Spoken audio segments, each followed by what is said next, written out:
5ই August 2024-এর রাজনৈতিক পট পরিবর্তনের পর থেকে অদ্যাবধি বেক্সিমকো গ্রুপের গার্মেন্টস ও এর সাথে সম্পর্কিত কিছু প্রতিষ্ঠান বন্ধ রয়েছে। এগুলিতে কর্মরত প্রায় 42,000 চাকরিজীবীকে লে-অফের আওতায় জনতা ব্যাংকের ঋণ সুবিধায় জানুয়ারি 2025 পর্যন্ত বেতনাদি প্রদান করা হচ্ছে। সরকারের সিদ্ধান্ত মোতাবেক ফেব্রুয়ারি মাস থেকে এই বিশাল জনবলকে আর কোনো প্রকার আর্থিক সহযোগিতা প্রদান করা হবে না, যার প্রেক্ষিতে ফেব্রুয়ারি 2025 মাস থেকে 16টি কারখানা স্থায়ীভাবে বন্ধ হয়ে যাবে এবং এগুলিতে কর্মরত প্রায় 42,000 কর্মজীবী মানুষ চাকরি হারাবে। সেই সাথে এই ইন্ডাস্ট্রিয়াল পার্ককে কেন্দ্র করে গড়ে ওঠা সকল ব্যবসা প্রতিষ্ঠান, বাড়িওয়ালা, দোকানদার, অটো রিক্সা চালক, স্কুল, মাদ্রাসা, কিন্ডারগার্টেনগুলো বন্ধ হয়ে যাবে, যার সাথে পরোক্ষ ও প্রত্যক্ষভাবে জড়িত আছে প্রায় 10 লক্ষ মানুষের জীবন এবং বেঁচে থাকার মৌলিক চাহিদা। আমরা জানি বর্তমান অন্তর্বর্তীকালীন সরকারের সম্মানিত প্রধান উপদেষ্টা জনাব ডক্টর মোহাম্মদ ইউনূস গ্রামীণ ব্যাংকের মাধ্যমে স্বপ্ন দেখতেন দারিদ্রতাকে নির্মূল করার। আজ তারই আমলে যদি বেক্সিমকোর মতো আন্তর্জাতিক খ্যাতিসম্পন্ন এবং বাংলাদেশের সবচেয়ে বড় গ্রুপ বন্ধ হয়ে যায়, তাহলে দারিদ্রতা বিমোচনে তার কাঙ্ক্ষিত স্বপ্ন মুখ থুবড়ে পড়বে।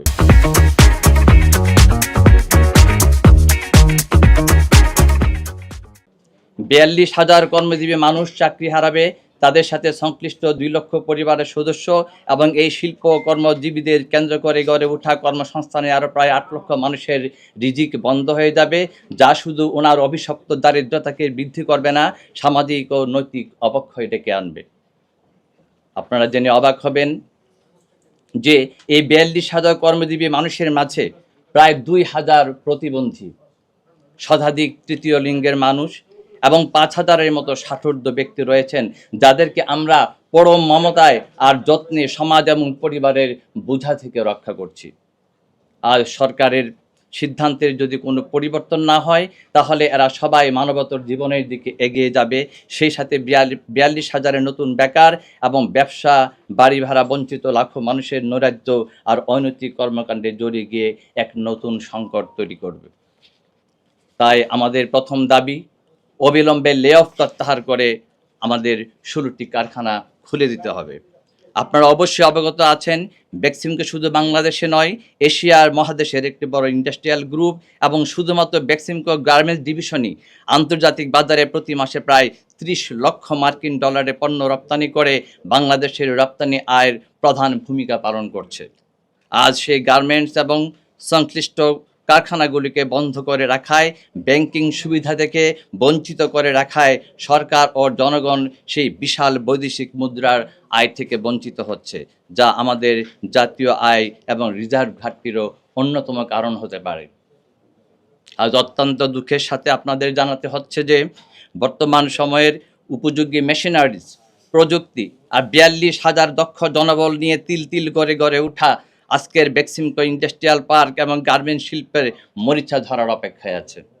আমাদের মাসিক আয় প্রায় 40 থেকে 50 লক্ষ পিস গার্মেন্টস রপ্তানি সক্ষমতা, এশিয়ার বৃহত্তম ওয়াশিং প্লান্ট এবং অত্যাধুনিক মেশিনে সজ্জিত প্রিন্টিং, এমব্রয়ডারি ও অ্যাক্সেসরিজ তৈরি কারখানা, টেক্সটাইল মিল ও দক্ষ জনবল সকল বায়ারদের প্রধান আকর্ষণ। কম্পোজিট গ্রুপ হওয়ায় শুধুমাত্র তুলা এবং কেমিক্যাল ছাড়া গার্মেন্টস তৈরির জন্য আর কোনো কিছু বাহির থেকে আমাদের আমদানি করতে হয় না। এই সকল সুবিধা বেক্সিমকো ইন্ডাস্ট্রিয়াল পার্কে বর্তমান থাকায় বায়াররা আমাদেরকে কার্যাদেশ দিতে সবসময় তৎপর থাকে। আমাদের করোনা মহামারী ও ইউক্রেন রাশিয়ার যুদ্ধকালীন বৈশ্বিক সংকটের মাঝেও বেক্সিমকো গার্মেন্টস ডিভিশন গার্মেন্টস রপ্তানিতে শীর্ষস্থানে ছিল। এরকম একটি লাভজনক, সুবিধাজনক এবং শ্রমঘন প্রতিষ্ঠানকে বন্ধ করে দিয়ে 10 লক্ষ মানুষের মুখের আহার কেড়ে নিয়ে জাতীয় প্রবৃদ্ধি ব্যাহত করে বর্তমান জননন্দিত সরকার কি সুবিধা লাভ করছেন আমরা জানি না। তাই সবিনয়ে অনুরোধ, অবিলম্বে আমাদের কারখানাগুলিকে খুলে দিয়ে 42,000 শ্রমিক কর্মচারী ও 10 লক্ষ মানুষের খেয়ে পরে বেঁচে থাকার ব্যবস্থাটুকু আপনারা নিশ্চিত করবেন। আমাদের দ্বিতীয় দাবি, অবিলম্বে বেক্সিমকোর ব্যাংকিং এবং ব্যাক টু ব্যাক এলসি সুবিধা প্রদান করা হোক। আপনারা নিশ্চয়ই অবগত আছেন যে ব্যাংকিং ও এলসি সুবিধা ছাড়া দেশি বিদেশি কোনো ব্যবসা বাণিজ্য করা যায় না।